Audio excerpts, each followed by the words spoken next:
Hi hello friends, ರುಚಿ ಮಲೆನಾಡು 4 ಚಾನಲ್ಗೆ ಸ್ವಾಗತ. ನಾನು ನಿಮ್ಮ ಮಲೆನಾಡ ಮಧು. ಇವತ್ತು ನಾನು ಹಲಸಿನ ಬೀಜದಿಂದ ಮಾಡಬಹುದಂತಹ ಹಲಸಿನ ಬೀಜದ ವೆಜ್ ಕಬಾಬ್ ಹೇಗೆ ಮಾಡೋದು ಅನ್ನೋದನ್ನ ನೋಡೋಣ ಬನ್ನಿ. ಮೊದಲಿಗೆ ಹಲಸಿನ ಬೀಜವನ್ನು ಈ ಥರ ಬೇಯಿಸ್ಕೋಬೇಕಾಗತ್ತೆ. ಬೇಯಿಸ್ಕೊಂಡು ಸಿಪ್ಪೆ ತಕ್ಕೊಂಡು ರುಬ್ಕೋಬೇಕಾಗುತ್ತೆ. ನೀವು ಸಿಪ್ಪೆ ತೆಗೆದಾದರೂ ಬೇಯಿಸ್ಬೋದು, ಬೇಯಿಸ್ಕೊಂಡಾದ್ರೂ ಸಿಪ್ಪೆ ತೆಗಿಬೋದು, ನಿಮ್ಮ ಅನುಕೂಲಕ್ಕೆ ತಕ್ಕಂತೆ. ನೋಡಿ, ರುಬ್ಬಿದಂತಹ ಮಿಶ್ರಣ ಇದು. ಮಿಕ್ಸಿ ಜಾರಲ್ಲಿ ರುಬ್ಬಿರೋಂಥದ್ದು. ಗಟ್ಟಿನೇ ರುಬ್ಕೊಳ್ಳಿ. ಇದೆಲ್ಲ ಹಾಕಿದಾಗ ನೀರಾಗುತ್ತೆ. ನೀರು ಹಾಕ್ಕೊಂಡು ರುಬ್ಕೊಳ್ಳೋಕೆ ಹೋಗಬೇಡಿ. ಇದಕ್ಕೆ ಒಂದು ವೆಜ್ಗಳನ್ನ ಸೇರಿಸ್ಬೇಕಾಗತ್ತೆ. ಅರ್ಧ ದಪ್ಪ ಮೆಣಸಿಕಾಯಿ ತೊಗೊಂಡಿದ್ದೀನಿ, 5-6 ಬೀನ್ಸು, 1 ಕ್ಯಾರೆಟು, ಸ್ವಲ್ಪ ಕ್ಯಾಬೇಜು, ಎಲೆಕೋಸು ಅಂತೀವಲ್ಲ ಅದು ತೊಗೊಂಡಿದ್ದೀನಿ, ಮತ್ತು 1 ಹಸಿರು ಮೆಣಸಿಕಾಯಿ ತೊಗೊಂಡಿದ್ದೀನಿ, 4-5 ಕೊತ್ತಂಬರಿ ಸೊಪ್ಪು. ಖಾರ ಬೇಕು ಅಂದರೆ ಇನ್ನೂ ಹಾಕೋಬೋದು ಫ್ರೆಂಡ್ಸ್. ಕೊತ್ತಂಬರಿ ಸೊಪ್ಪು ಸ್ವಲ್ಪ. ಇದು ಬೇಯಿಸಿದಂತಹ ಒಂದು ಆಲೂಗೆಡ್ಡೆನೂ ಸಹ ತೊಗೊಂಡಿದ್ದೀನಿ. ಆಲೂಗೆಡ್ಡೆನ ಇದ್ರ ಜೊತೆ ಮಿಕ್ಸ್ ಮಾಡಬೇಕಾಗತ್ತೆ, ತೋರಿಸ್ತೀನಿ ನಾನು. ಮತ್ತು ನಂತರ ಇದಕ್ಕೆ 1 ಟೀ ಸ್ಪೂನಷ್ಟು ಸೋಯಾ ಸಾಸ್ ತೊಗೊಂಡಿದ್ದೀನಿ, ಅರ್ಧ ನಿಂಬೆಹಣ್ಣು. ಇದು ಮನೇಲೇ ಮಾಡಿದಂತಹ ಹಸಿರು ಮೆಣಸಿಕಾಯಿ ಪೇಸ್ಟು. ಅದಕ್ಕೆ ಹುಣಸೆಹಣ್ಣು, ಜೀರಿಗೆ, ಹಸಿರು ಮೆಣಸಿಕಾಯಿ ಹಾಕಿ ರುಬ್ಬಿಟ್ಕೊಂಡಿರ್ತೀವಿ. ಗೊಡ್ಗಾರ ಟೈಪು ಆಗುತ್ತೆ, ರೊಟ್ಟಿಗೂ ಸಹ ಯೂಸ್ ಮಾಡ್ಬೋದು ನೀವು.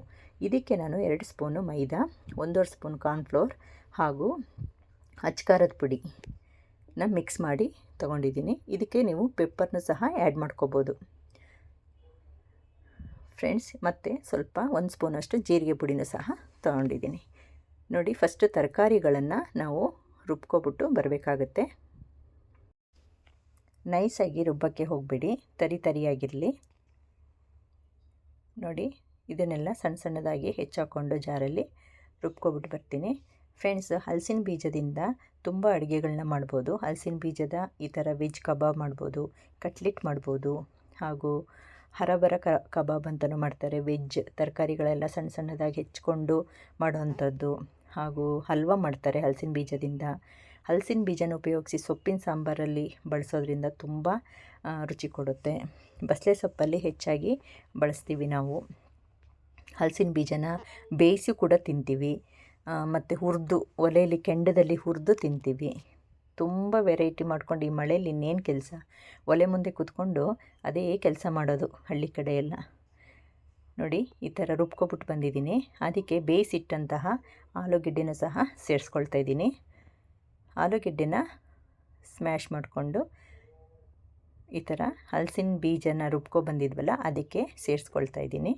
ಮತ್ತು ಏನೆಲ್ಲ ಐಟಮ್ ತೊಗೊಂಡಿದ್ವಿ ಅದನ್ನು ಸಹ ನೋಡಿ, ಕೊತ್ತಂಬರಿ ಸೊಪ್ಪು, ಶುಂಠಿ ಬೆಳ್ಳುಳ್ಳಿ ಪೇಸ್ಟು, ಇದು ಖಾರ ಚಟ್ನಿ ಮನೇಲೇ ಮಾಡಿಟ್ಕೊಂಡಿರ್ತಿದ್ದು, ಅದನ್ನು ಸಹ ಸೇರಿಸ್ಕೊಳ್ತೀನಿ. ಇದು ಸೋಯಾ ಸಾಸು. ಮತ್ತು ಇದಕ್ಕೆ ಜೀರಿಗೆ ಪುಡಿನ ಸಹ ಆ್ಯಡ್ ಮಾಡ್ಕೊಳ್ತಾ ಇದ್ದೀನಿ. ಒಂದೊಂದೇ ಆಗಿ ಸೇರಿಸ್ಕೊಂಡು, ಇದು ಹಸಿರು ಚಟ್ನಿ ಪೇಸ್ಟು, ಖಾರ ಚಟ್ನಿ ಅಂತೀವಲ್ಲ ಅದರದ್ದು ಪೇಸ್ಟು ಫ್ರೆಂಡ್ಸ್. ಇದನ್ನೆಲ್ಲ ಸೇರಿಸ್ಕೊಂಡು ಚೆನ್ನಾಗಿ ಮಿಕ್ಸ್ ಮಾಡ್ಕೋಬೇಕಾಗಿದೆ. ನೋಡಿ, ಅರ್ಧ ನಿಂಬೆಹಣ್ಣು ಸಹ ಹಿಂಡ್ಕೊಳ್ತಾ ಇದ್ದೀನಿ. ಮಿಕ್ಸಿ ಮಾಡಿದ್ದಂತಹ ತರಕಾರಿನೂ ಸಹ ಸೇರಿಸ್ಕೊಂಡು ಒಟ್ಟಿಗೆ ನೀಟಾಗಿ ಕಲಿಸ್ಕೋಬೇಕಾಗತ್ತೆ. ವಿನಿಗರು ಅದನ್ನೆಲ್ಲ ಆ್ಯಡ್ ಮಾಡ್ಕೋಬೋದು. ನಾನು ನಿಂಬೆಹಣ್ಣು ತೊಗೊಂಡಿದ್ದೀನಿ. ಹುಣಸೆಹಣ್ಣನ್ನು ಖಾರ ಚಟ್ನಿಗೂ ಸಹ ಆ್ಯಡ್ ಮಾಡಿರ್ತೀನಿ. ಅದಕ್ಕೆ ನೋಡಿಕೊಂಡು ಹುಳಿ ಆ್ಯಡ್ ಮಾಡ್ಕೊಳ್ಬೇಕು.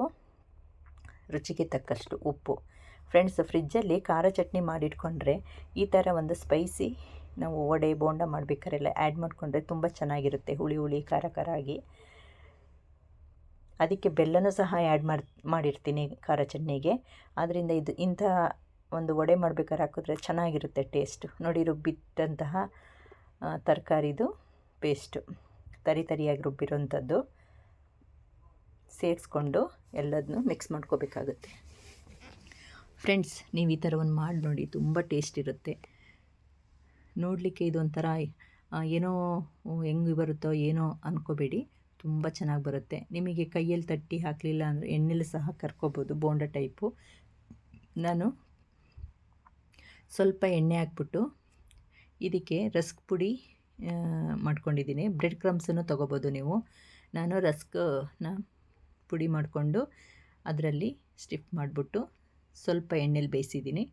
ನೋಡಿ, ಅದು ಮಿಕ್ಸ್ ಮಾಡಿಟ್ಕೊಂಡಂತಹ ಕಾರ್ನ್ಫ್ಲೋರ್, ಮೈದಾ ಹಾಗೂ ಅಚ್ಕಾರ ಪುಡಿ, ಪೆಪ್ಪರ್ ಪುಡಿ ಅಷ್ಟು ಮಿಕ್ಸ್ ಮಾಡಿಟ್ಕೊಂಡಿದ್ನಲ್ಲ, ಅದನ್ನು ಈಗ ಬೈಂಡಿಗೆ ಮೀಡಿಯಮ್ ಆಗಿ ನೋಡಿಕೊಂಡು ಕಲಿಸ್ಕೋಬೇಕಾಗುತ್ತೆ. ತುಂಬ ತೆಳು ಮಾಡ್ಕೋಬೇಡಿ.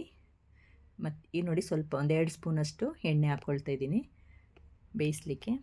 ಇದು ಬ್ರೆಡ್ ಕ್ರಮ್ಸು, ಅದನ್ನು ಸ್ಟಿಫ್ ಮಾಡಿ ಎಣ್ಣೆಲಿ ಬೇಯಿಸೋಕ್ಕೆ ನಾನು ಈ ಥರ ರಸ್ಕ್ ತೊಗೊಂಡಿದ್ದೀನಿ. ರಸ್ಕನ್ನು ಪುಡಿ ಮಾಡ್ಕೋಬೇಕು.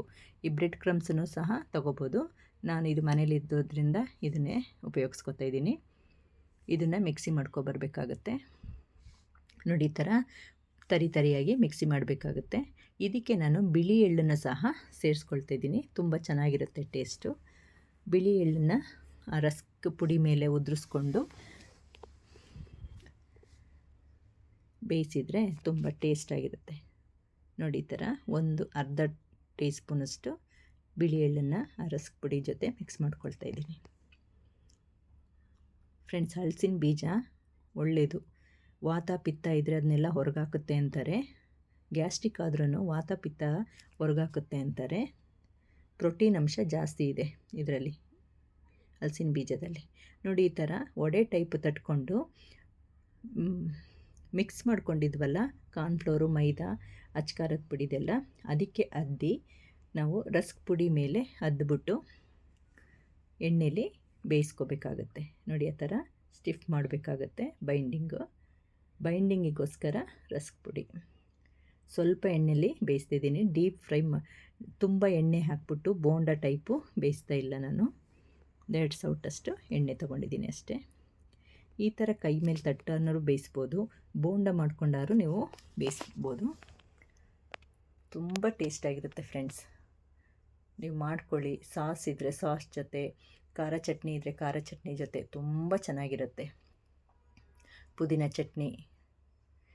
ಚಟ್ನಿ ಜೊತೆನೂ ತುಂಬ ಚೆನ್ನಾಗಿರುತ್ತೆ.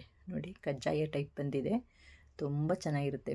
ಬಿಸಿ ಬಿಸಿ ತಿನ್ನಬೇಕು, ಆರಿದ ಮೇಲೆ ತಿನ್ನೋಕೆ ಹೋಗ್ಬಾರ್ದು ಇದನ್ನು. ಫ್ರೆಂಡ್ಸ್, ನೀವು ಈ ಥರ ನೀವು ಮನೇಲಿ ಮಾಡ್ಕೊಳ್ಳಿ ಅಂತ ಹೇಳ್ತಾ, ನನ್ನ ರುಚಿ ಮಲೆನಾಡು ಚಾನಲ್ನ ಸಬ್ಸ್ಕ್ರೈಬ್ ಮಾಡಿಕೊಂಡು ಲೈಕ್ ಮಾಡಿ, ಶೇರ್ ಮಾಡಿ, ಹಾಗೂ ಕಮೆಂಟಲ್ಲಿ ಹೇಗಿತ್ತು ಅನ್ನೋದನ್ನ ತಿಳಿಸಿ ಫ್ರೆಂಡ್ಸ್. ನನ್ನ ಹೊಸ ವೀಡಿಯೋಗಳಿಗೆ ಪ್ಲೀಸ್ ಸಬ್ಸ್ಕ್ರೈಬ್ ಮಾಡ್ಕೊಳ್ಳಿ. ಮಿಸ್ ಮಾಡ್ದಲೇ ನನ್ನ ವೀಡಿಯೋನ ನೋಡಿ friends. Thank you for watching.